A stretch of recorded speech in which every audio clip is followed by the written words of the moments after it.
Hey Scrappy Peeps, Suzanna here today for ThermoWeb, and we are working with WaffleFlower this week, and I have a process video creating a layout using some goodies using both teams' product, and that is the layout that I created. So I am starting with these stamp set. The stamp set, it's XOXO, and I have the matching die. And what I'm doing here is I am going to use some of the Rebekah Meier mixed media medium gel to stamp the WaffleFlower stamps, and then I'm going to foil them. What I wanted to show you is that there is some Deco foil gel as well, but it's a lot thicker, which is a lot harder to stamp with. So having played around on my own, I want you to see that the Rebekah Meier gel or medium is a lot finer and is a lot easier to stamp with. You do have to be careful when you work with thinner, finer images. I used a flower there that again was a much finer image, and you'll see the difference between those thinner lines and then something like the flower, which is a more solid embellishment. You are going to have some texture to it. It is not going to be smooth if you use a smooth stamp, but you will still get a really cool sort of mixed media effect. So I'm going to use various bits of the flowers from this XOXO die, and then I will also get out my manual die cut machine in order to use the matching die to do that. Some of the insides of these flowers I am going to stamp the color first and then stamp the texture on top of that, or the outline, I guess I should say.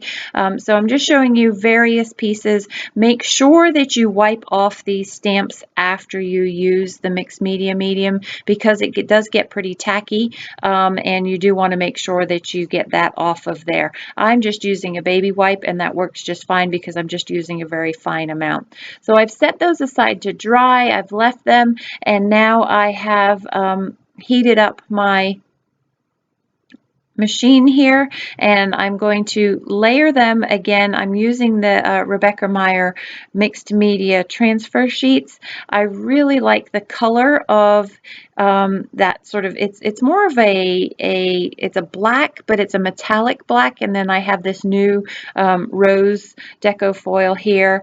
The rose I'm going to use for the flowers, and then that bronze I'm going to use for the stems of the flowers. I run them through twice. You don't need to run them through twice, but it's just to ensure that the color picks up. And then I have the coordinating die from WaffleFlower, and that, my friends, is how you can use some of the mixed media gel to stamp with your rubber stamps, only it's not real rubber stamp, and then create elements using some WaffleFlower stamps and coordinating dies. So you can see those are just the flower bits that are in the center there. So I want to get the actual petals or the color to this. So I'm going to put a little bit of Distress Oxide ink on a piece of packaging and then just stamp that, and that is going to add the green. So I have used a rose gold, that's what the actual flowers are, and then I'm going to use a couple of their Distress Oxide colors, and the colors that I've chosen are colors that are going to coordinate with the pattern papers that I am going to use for this. So you can see I have a good collection of goodies there from WaffleFlower, using some ThermoWeb product in order to create a little bit of a floral scene. So this one I happened to go off the edge. I didn't bargain enough space. I will tell you that I did do all of this on watercolor paper too, by the way.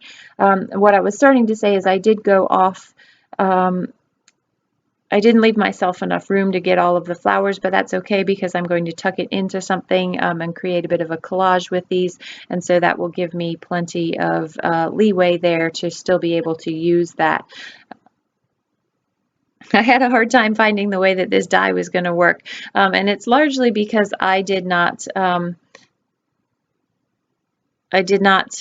stamp it.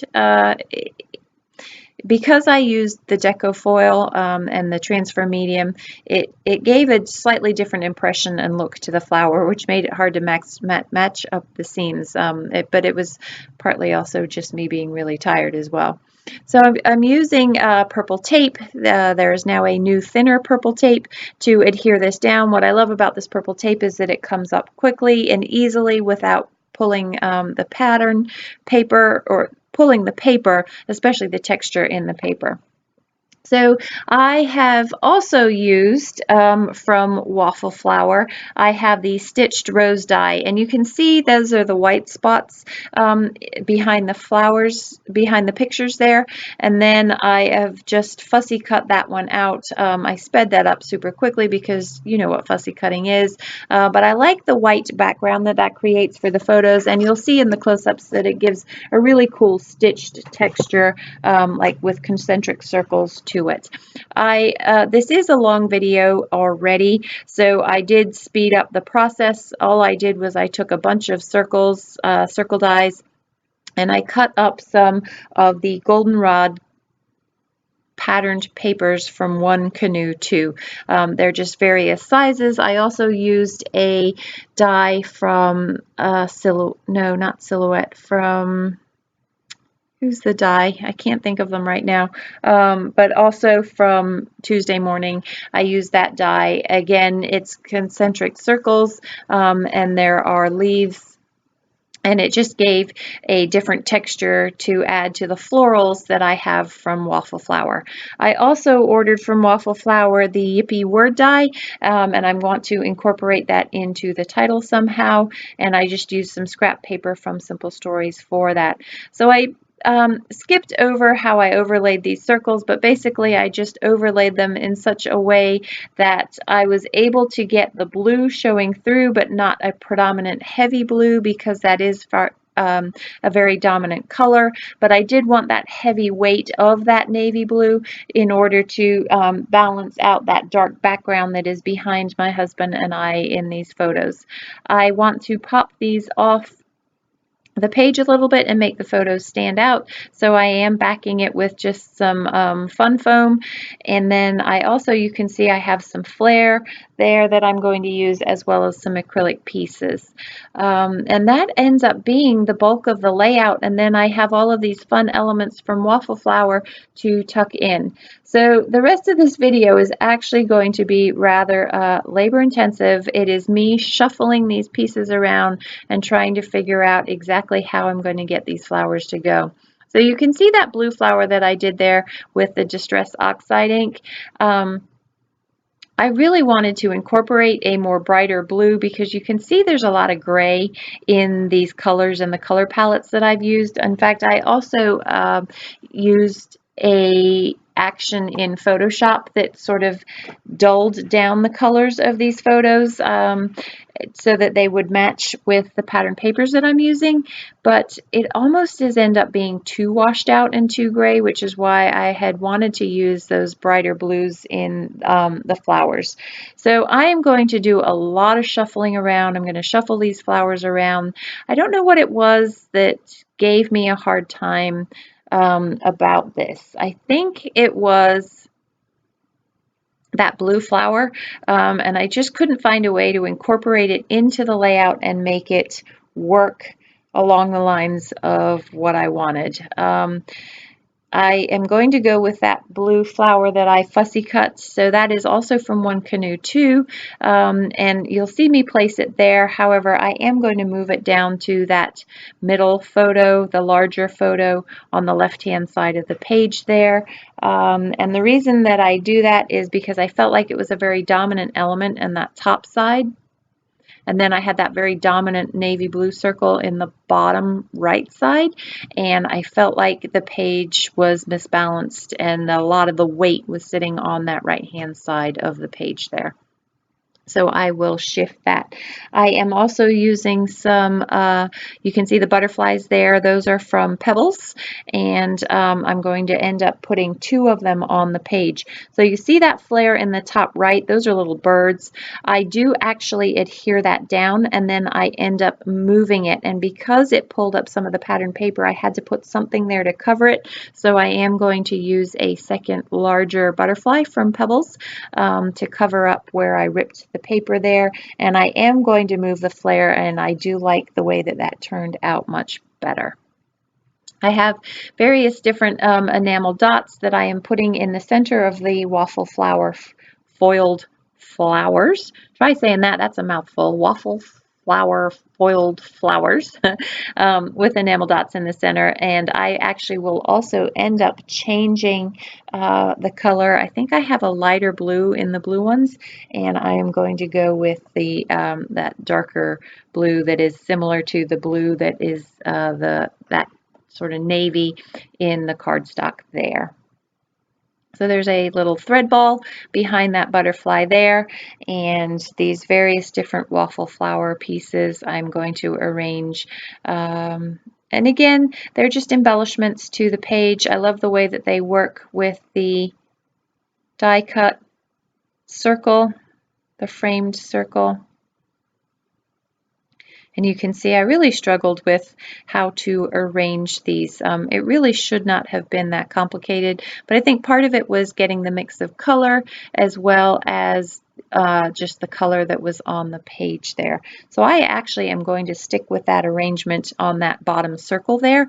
I am going to off camera because I always end up adding things off camera, add a label, and that label actually ends up coming from Maggie Holmes, and it's going to have the date stamped into it.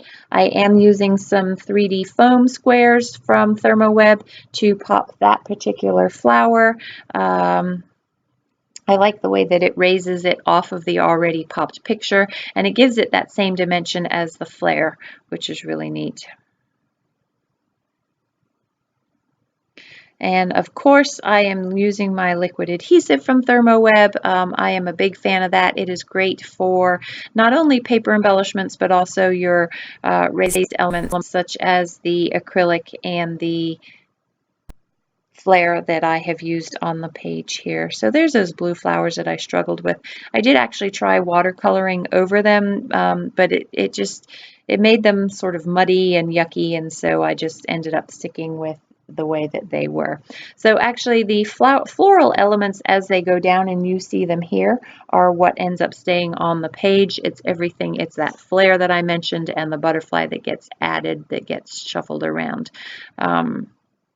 So these photos are of my husband and I. We were staying at a hotel doing some college tours, and the kids were tired, and we left them in the room to go to bed. I will tell you that they are 16 and 13, and they are very responsible, and they knew not to leave the room. So we went down to the hotel lobby and were able to just enjoy some time together, just the two of us, which is nice. So yeah, we enjoyed that. So I'm going to use the word yippee and then just us. So yippee is cut from a WaffleFlower die. I love the flexibility that that provides you. You combine that into all sorts of things. You could have it in a birthday layout or in a title like this, yippee just us. So us are the thickers that accompany the One Canoe 2 collection, not goldenrod, but one prior to that from Tuesday morning that I happened to pick up. And then these letters, Puffy Letters, are from Pink Fresh Studio. I have all of them from last CHA, not the CHA we just had, but the one past, so the 2018 CHA, I think. I have all of them, and I love them, and I use them a lot. And then that is going to complete the title there, along with that acrylic from Colorcast Designs. So that, my friends, is going to be actually the basic build of the layout. I am going to shuffle some things around a little bit. But yeah, that is how you can use mixed media gel and your foils from ThermoWeb, along with any stamp set really. You just have to be careful that you don't have too much detail in the stamp set, and you can create your own elements and foil them and stamp them. So it was a nice way of being able to do something a little bit different there, and I really enjoyed the way that that turned out. And of course, having the coordinating dies from WaffleFlower made it much, much easier. These are some other goodies that I have from Tuesday morning. They are not from One Canoe 2. They are just various other, I think I've got Pebbles and Maggie Holmes from Crate Paper there.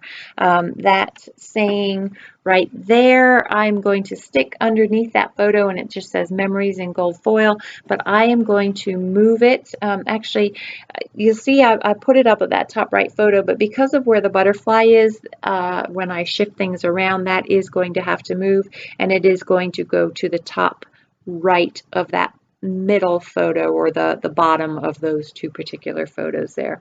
So these are some coordinating hearts from Pinkfresh Studio that coordinate with the same colors as the Puffy letter stickers that I use.